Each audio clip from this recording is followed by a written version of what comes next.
Okay, so hello students, welcome to N Square Maths Mantra.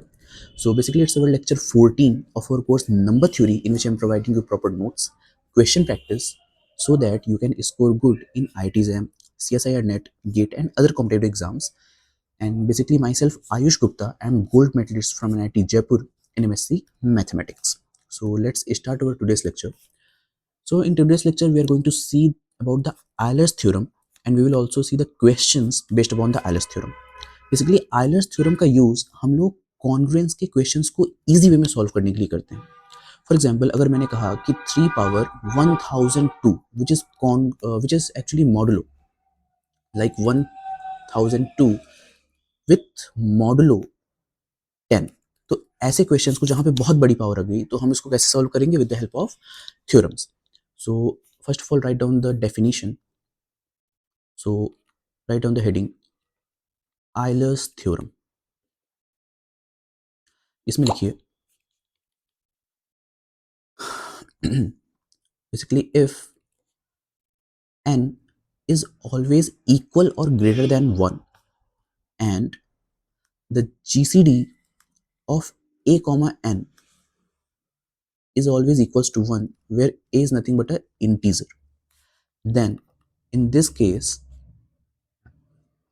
a की power phi n is always congruent to 1 with modulo n. So this is called basically our Euler's theorem, which means अगर हमारे पास कोई एक n है जो कि हमेशा या तो एक हो सकता है या एक से बड़ा होगा, और उस n की किसी इंटीजर a के साथ अगर GCD 1 आ रही है तो हमेशा ये प्रॉपर्टी सेटिस्फाई होती है, यानी कि a power phi n, and यहाँ पे phi क्या है, phi is nothing but Euler's phi function, जिसके हम लेक्चर्स पहले पढ़ चुके हैं. So for example write down one example of this. जैसे कि अगर मैंने कहा कि मान लीजिए कि मैंने n की वैल्यू 10 ले लिया जो कि ऑलवेज इक्वल ग्रेटर देन 1 है, एंड सपोज मैंने a 3 ले लिया, so that we can get the GCD of 3 comma 10 is 1. So we can write here that a power phi of 10 is always congruent to 1 with modulo 10. So this is always true with the help of Euler's theorem. So इसको हम क्या लिख सकते हैं, see, so phi of 10 को मैं लिख सकता हूँ phi of 2 times 5 with congruence 1 with modulo 10. And क्योंकि हमने पढ़ा है कि phi of m into N हमारे पास phi m times phi n होता है अगर GCD of m comma n is always equals to 1. तो यहाँ पे अगर हम देखते हैं तो 2 and 5 का GCD 1 होगा, so we can write phi of 2 times phi of 5 which is congruent to 1 with modulo 10. So this becomes 3 power 5 की वैल्यू हमारे पास 1 होती है एंड 5 की वैल्यू हमारे पास बेसिकली 4 हो जाती है which is congruent to 1 with modulo 10. And यहाँ पे 5 विच इज आइलर्स 5 फंक्शन हम लोग पहले लेक्चर्स में कवर कर चुके हैं, तो आप उसमें से देख सकते हैं अगर आपको इसमें दिक्कत परेशानी. So it becomes 3 power 4 which is always congruent to 1 with modulo 10. और अगर हम यहाँ देखें तो क्या मुझे इसमें फर्मेट्स थ्योरम क्या मैं इसमें लगा सकता हूँ. सी, फर्मेट्स थ्योरम में क्या होता है, फर्मेट्स थ्योरम हमसे बोलता है बेसिकली, अगर हम कहें तो you can note down this point that Euler's theorem is basically modified form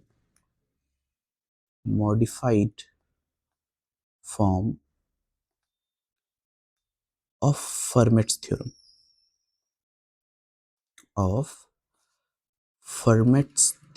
actually format theorem क्या बोलता है, फर्मेट थ्योरम से कहता है कि अगर हमारे पास कोई एक प्राइम नंबर है और एक इंटीजर है जो कि इस प्रॉपर्टी को सेटिस्फाई करे कि prime number does not divides A, तब हम फर्मेट थ्योरम लगा सकते हैं.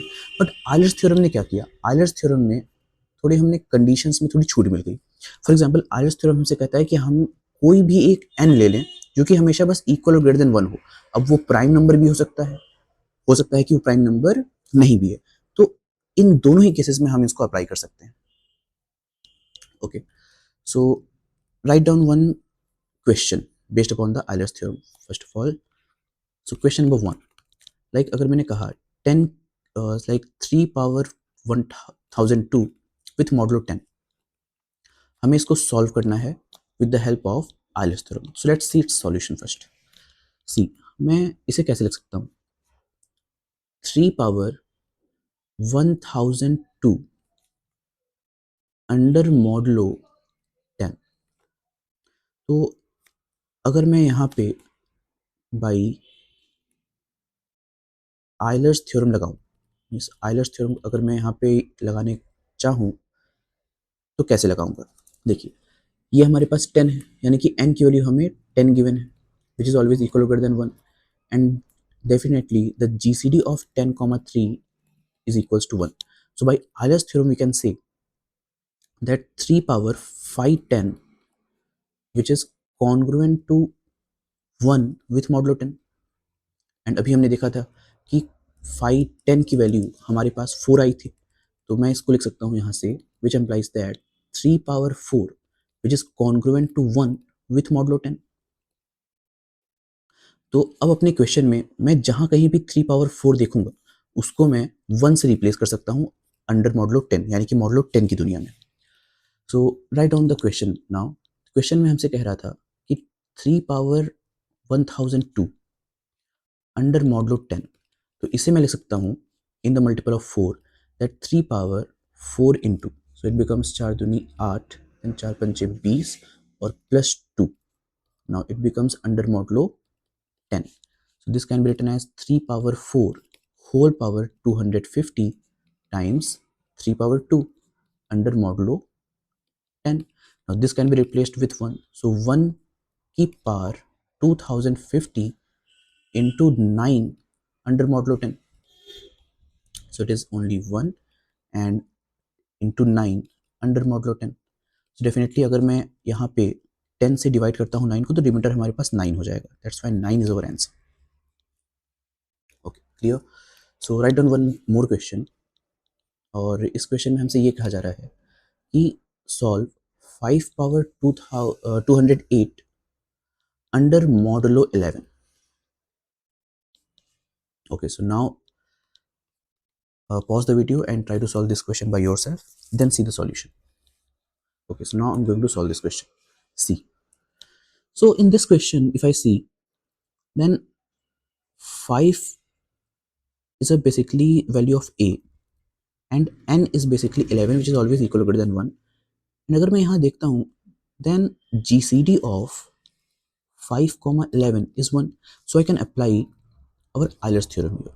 So by Euler's theorem we can say that a power 5n यानी 5 की power 5 of 11 is always congruent to 1 with modulo 11. So 511 basically हमें क्या था, basically we know that if we have phi of p power k where p is a prime number, then it can be written as p power k minus p power k minus 1. So 11 is a prime number and it is basically 11 power 1. So it can be written as 11, basically phi of 11 can be written as 11 power 1 minus 11 power 0. So it is 11 minus 1 which is 10. So it becomes 5 power 10 which is congruent to 1 with modulo 11. Which means कि जहाँ कहीं भी हमारे पास 5 power 10 होगी मैं उसको 1 से replace कर सकता हूँ. So now our question is, जो हमारे पास क्वेश्चन था वो था 5 की power 208 under modulo 11. So this can be written as in the multiple of 10 that 5 की power 10 into 20 plus 8 under modulo 11. So this can be written as 5 power 10 की whole power 20 into 5 की power basically 8 under modulo 11. So this becomes 1. So it is 1 power 20 into 5 power 8 under modulo 11. So it becomes 5 power 8 under modulo 11. So now see, अब हम यहाँ पे क्या कर सकते हैं? क्या अब भी मैं यहाँ पर अपने आइलर्स थ्योरम को यूज़ कर सकता हूँ? तो कैसे करूँगा? फॉर एग्जाम्पल कि अगर मैं देखता हूँ अभी भी हमारे पास 11 इज अ नंबर जो कि इक्वल ग्रेटर देन 1 है, और यहाँ पे हमारे पास 5a है, बट आइलर्स थ्योरम का यूज़ करने पे हम मिनिमाइज करके ये पा गए। अब क्या यहाँ पर हम फर्मेट्स थ्योरम लगा सकते हैं? क्या फर्मेट्स थ्योरम का यूज़ हम यहाँ कर सकते हैं? Let's see. So formats theorem क्या बोलता है? फर्मेट्स थ्योरम के according 11 is a prime number, yes, तो हमने p को अगर 11 ले लिया एंड a को हमने 5 ले लिया, then definitely we can say that 11 doesn't divides 5. That's why we can apply Fermat's theorem. So by Fermat's theorem we get 5 की पावर 11 minus 1 यानी 10, which is always congruent to 1 under modulo 11. देखिए इससे भी हमें सेम आंसर मिल रहा है कि हम जब भी कभी 5 पावर 10 देखेंगे तो उसको हम congruent 1 में कन्वर्ट कर देंगे. So basically this can be written as here 5 power 10 divided by 5 power 2 under modulo 11. So this is nothing but 1 divided by 5 power 2 under modulo 11. So this can be written as 1 divided by 25 under modulo 11. So this will be our answer in this case. And basically हम अपने answer को यहाँ पर भी छोड़ सकते थे, अगर हम चाहें तो अपने आंसर को यहाँ पर भी कंक्लूड कर सकते हैं, बिकॉज इसके बाद हम इसमें फर्मेट्स थ्योरम को लगाएं, या फिर अगर मैं यहाँ पे फिर से आइलर्स थ्योरम लगाऊं तो that is the minimize form. हम इसको और ज़्यादा मिनिमाइज करना चाहते हैं तो हम इसको इस तरह से मिनिमाइज कर सकते हैं, या फिर अगर मैं चाहूँ तो इसकी पावर रख दूँ और पावर रख के भी इसको सॉल्व कर सकता हूँ, या फिर चलिए इसको एक तरह से और हम सॉल्व करके देखते हैं. जैसे कि अगर हमारे पास है 5 power 8 under modulo 11, so this can be written as 5 power 2 whole power 4 under modulo 11. So this can be written as 25 power 4 under modulo 11. And अब मॉडलो 11 की दुनिया में 25 क्या हो जाएगा? चलिए देखते हैं. तो ये हमारे पास हो गया 2 टाइम्स यानी कि 22. So the remainder will be 3 here. मेरे पास यहाँ से बचेगा 3 पावर 4 अंडर मॉडलो 11. तो अगर मैं यहाँ पे फिर से 3 का स्क्वायर करूँ यानी कि 9, then it becomes 9 power 2 under modulo 11. So it becomes 81 under modulo 11. So modulo 11 की दुनिया में 81 क्या हो जाएगा? It becomes like 77 times. So 3 and 4, the remainder will be 4. So our answer will be 4 here. यानी कि हम इसे इस तरह से भी सॉल्व कर सकते हैं. तो अगर हमारे पास कभी ऐसा क्वेश्चन आ जाए जहाँ पे ऐसा समझ ना आए कि उसमें हम आइलर्स थ्योरम लगाएं या फिर फर्मेट्स थ्योरम लगाएं और हमें एक कॉम्प्लेक्स इक्वेशन अगर मिल रहा है, तो उस केस में हम डायरेक्टली पावर को यूज करके उसको सॉल्व कर सकते हैं. And this is our answer in this case. Now write down one very important question which is asked in our exams. It is very important question. It is a third question. Now write down, find value of factorial 1 plus factorial 2 plus factorial 3 plus factorial 4 up to factorial 100 under modulo 12. ये हमें solve करना है. We have to find the value. So first of all, try to solve by yourself, then I will solve. Okay, so pause the video and solve this. I hope you have solved this and now see the solution. Okay, see, हम यहाँ पे क्या given है? अगर मैं यहाँ देखूँ तो फैक्टोरियल 1 की वैल्यू क्या होती है? It is 1. फैक्टोरियल 2 की वैल्यू हमारे पास क्या होगी? इट इज़ 2 into 1 यानी 2. फैक्टोरियल 3 हमारे पास क्या होता है? 3 into 2 into 1 which means 6. और अंडर मॉडलो 12 की दुनिया में ये सब नंबर्स यही होंगे. अगर मैं फैक्टोरियल 4 की बात करूँ, so it becomes 4 into 3 into 2 into 1, so it is basically 24, and 24 modulo 12 की दुनिया में क्या हो जाएगा? तो अगर मैं देखूँ तो 24 तो 12 से डिवाइड होता है, यानी कि रिमाइंडर हमारे पास 0 होगा, so which means 4 factorial will be 0। और अगर मैं यहाँ पे देखूँ तो 4 फैक्टोरियल के बाद 5 फैक्टोरियल क्या होगा? 5 factorial can be written as 5 times factorial 4 under modulo 12, और मॉडलो 12 की दुनिया में तो 4 फैक्टोरियल 0 होता है, ये हो जाएगा 5 इंटू 0, यानी कि 5 फैक्टोरियल 0। अगर मैं यहाँ पे 6 फैक्टोरियल निकालूं, so it can be written as 6 times 5 factorial under modulo 12।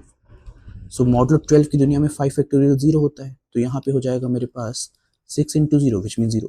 तो अगर मैं इस तरह से निकालता जाऊँ और अगर मैं फैक्टोरियल 100 भी निकालूंगा, then it will also be 0 under modulo 12, because, or we can write here that the multiple of 12 under modulo 12 will be equal to 0, क्योंकि मॉडुलो 12 के अंदर अगर हमारे पास किसी भी नंबर का मल्टीपल आता है जो कि उसके अंदर 12 है, then it will be 0। So this summation, यानी कि summation factorial 1 factorial 2 up to factorial 100, ये हमारे पास हो जाएगा 1, जो कि फैक्टोरियल 1 की वैल्यू होती है, एंड फैक्टोरियल 2 यानी कि 2 factorial 3 means 6, so it is 9 is our answer under model 12. Okay, thank you.